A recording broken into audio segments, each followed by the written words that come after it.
1907 ईस्वीअ में मीरपुर ख़ास में नओं हुसूर खानो ट्रेज़री खोलियो वियो। उन खां पहिरीं हैदराबाद ज़िले जो डिप्टी कलेक्टर इहो कमु कंदो हो।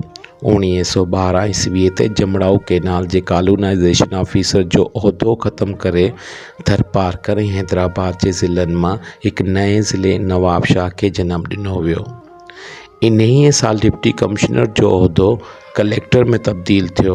ज़िले थरपारकर जूं 3 सब डिवीज़नूं जमड़ाऊ, नारो ऐं थर खे क़रार ॾिनो वियो, जंहिं में कुल 11 तालुका हुआ। मीरपुर ख़ासि सदर मक़ाम ठहिण बैदि 1912 ईस्वीअ में महाल डिगड़ीअ खे हैदराबाद ज़िले खां अलॻि करे थरपारकर में शामिलु कयो वियो ऐं संझोरो तालुको ज़िले नवाबशाह खे ॾिनो वियो।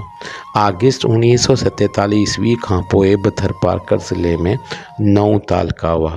मीरपुर ख़ासि, जेमसाबाद, डिगड़ीअ, सामारो, उमरकोट, डीपलो, छाछरो, मिर्ची ऐं नंगर पारकर तालुका रहिजी विया हुआ।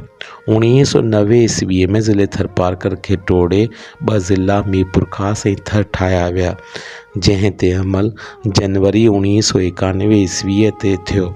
डिप्टी कमिश्नर अला रखे आसीअ जे वक़्त में थरपारकर मां 2 ज़िला थर ऐं मीरपुर ख़ासि जोड़िया विया हुआ।